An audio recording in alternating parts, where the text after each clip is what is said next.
Walk through the walled inner city of Khiva, and the environment feels entirely horizontal.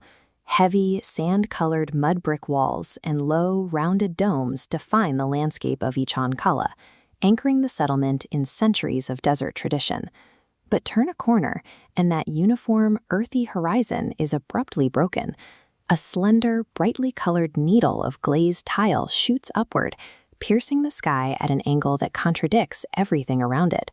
This dimensional contrast shows how radical the project was. On the left is the older call to minor, an unfinished 29-meter stump.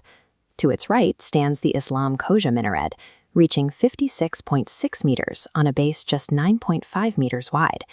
This architectural shock was a deliberate attempt to force Khiva into the 20th century. By 1908, the Khanate was no longer content with the low-slung profiles of the past.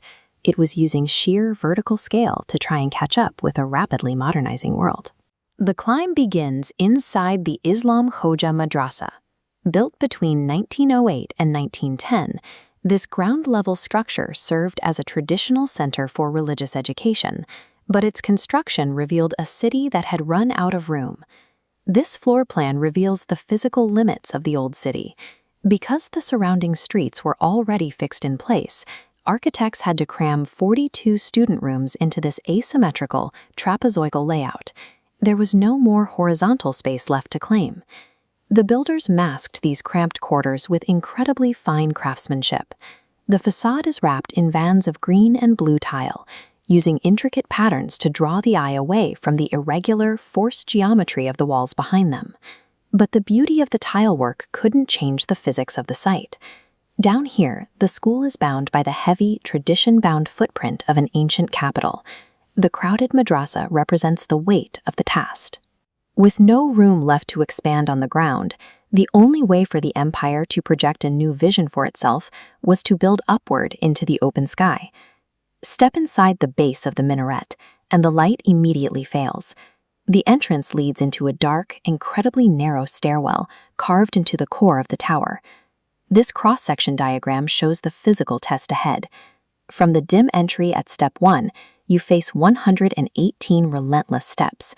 As noted in step 2, the claustrophobic ascent mirrors the Khanate's own difficult climb in 1908, pushing controversial modernization reforms against fierce political resistance.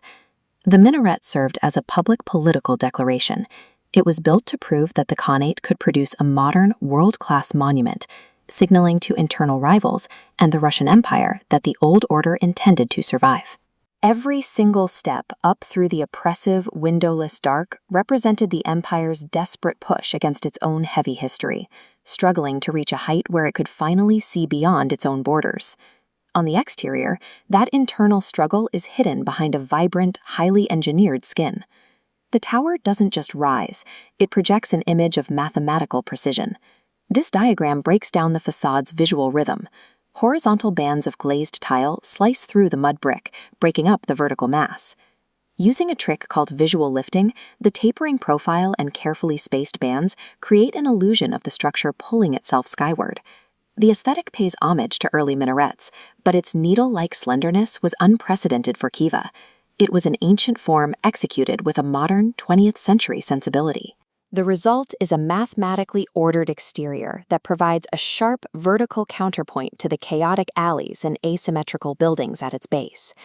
At 56.6 meters high, the dark stairwell finally ends. You break out onto an expansive, wind-swept observation deck, where the claustrophobia of the climb is instantly replaced by a total sensory release. From this height, the entire city of Khiva is revealed. The heavy domes and alleys shrink into a miniature model against the desert edge. This extreme vantage point unifies the skyline. For the first time, you can see the entire scale of Ichan Kala as a single connected entity rather than a series of disconnected walls. At this summit, the minaret's purpose becomes clear. It was built to be Khiva's ultimate focal point, the highest peak from which an empire could oversee the systematic changes it hoped to implement. History, however, moved faster than the construction. Shortly after the complex was finished, the Khanate collapsed in the wake of the Russian Revolution, and the era of the Khans abruptly ended. This diagram shows how the building survived the fall of its creators. While its life as a religious school was short-lived, it transitioned into an applied arts museum, shifting its mission from theology to cultural preservation. It continues the work of education by protecting the region's ancient crafts. Inside the rooms where students once lived, the building now houses masterworks of wood carving and carpet weaving, ensuring these traditions are inherited by the next generation. Against the darkening city, the tower catches the last light of the day, its colored bands glowing even as the sun disappears. The Islam Hoja complex couldn't save the empire that built it, but by forcing 118 steps of brilliant color into the sky, it left behind a permanent monument to a society that was courageous enough to try and change its own future.